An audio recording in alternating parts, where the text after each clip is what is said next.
I always understood that there really was no difference between me and the audience. At times, I might have had better shoes, but at the core of what really matters, that we are the same. And you know how I know that? Because all of us are seeking the same thing.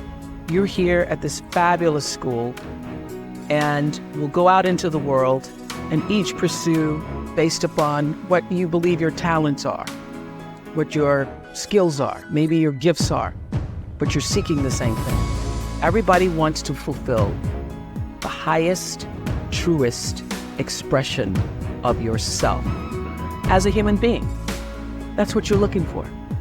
The highest, truest expression of yourself as a human being. And because I understand that if you're working in a bakery and that's where you want to be, and that may be what you always wanted to do, is to bake pies for people or bake cakes for people or to offer your gift, then that's for you. And there's no difference between you and me, except that's your platform. That's your show every day.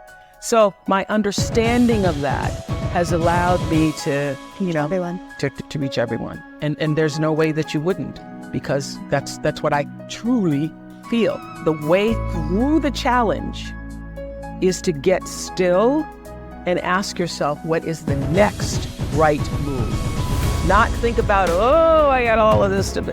What is the next right move? And then from that space, make the next right move and the next right move.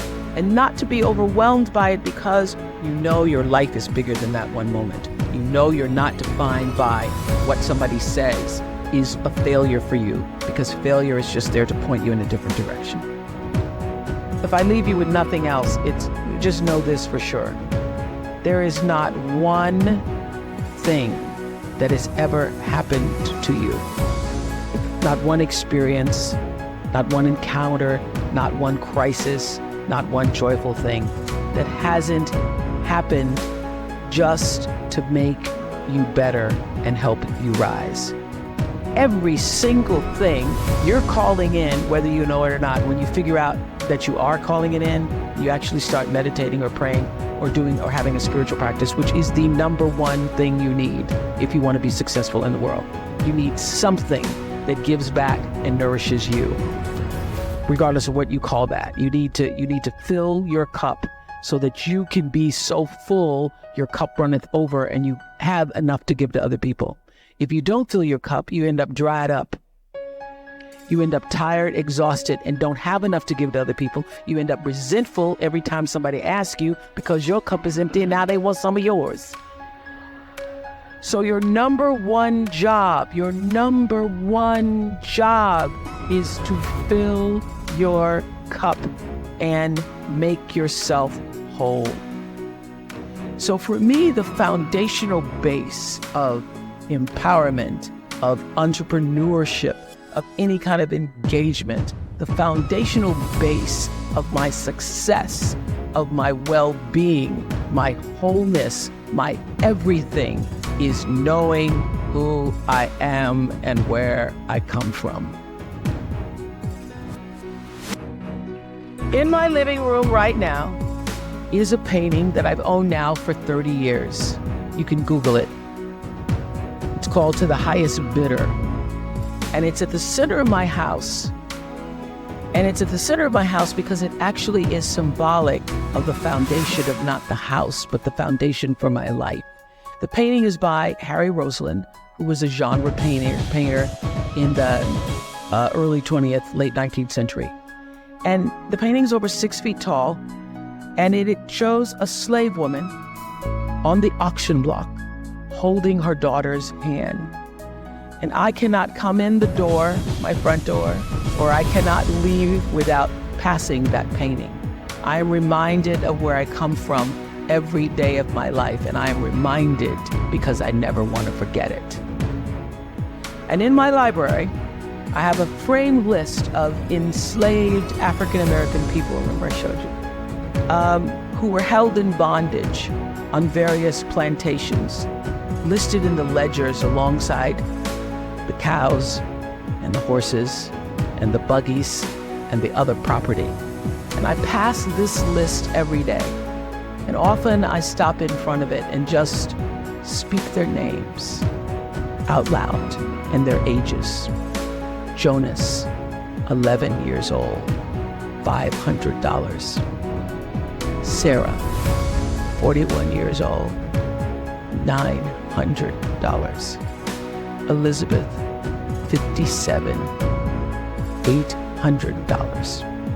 And I force myself to consider the absurdity and the obscenity of prices being affixed to each one should they be placed up for sale.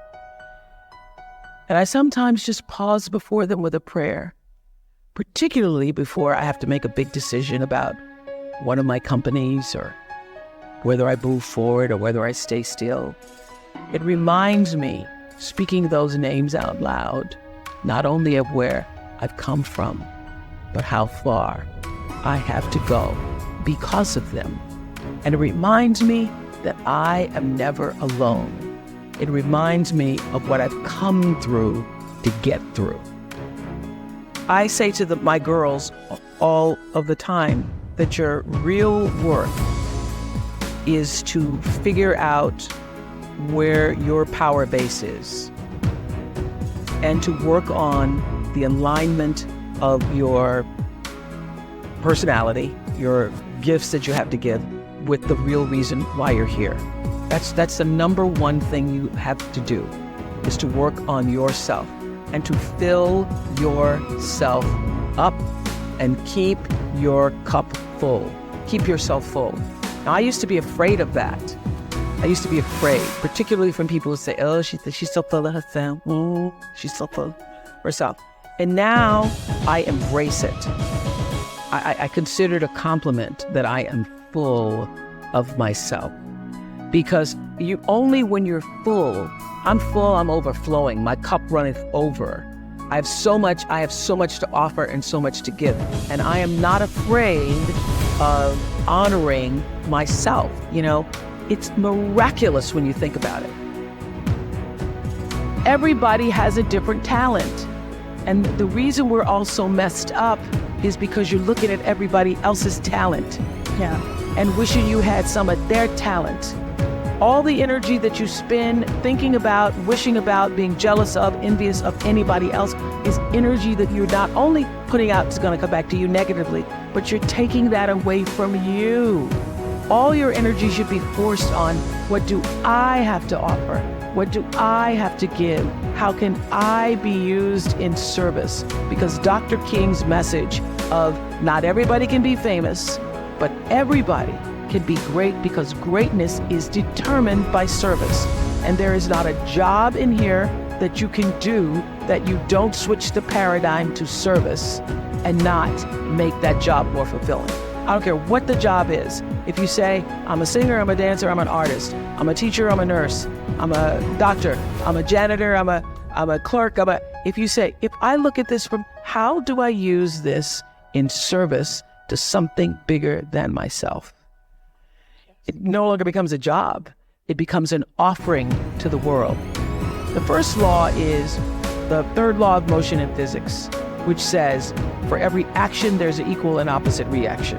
And we showed that very beautifully in The Color Purple, when Miss Seeley says to Mr., everything you even try to do to me is already done to you. That is not just a rhetorical saying, that is law. That is Newton's third law of motion in physics, which says everything that goes out is coming back. It's just like everything that goes up is coming down, may take a long time to come down, is coming down. Everything that goes out is coming back, it's coming back.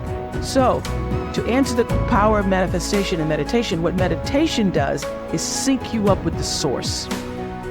What meditation does is allows you to literally tap into the power that created you, so that you are in alignment with that. And so when you carry that out into the world, everything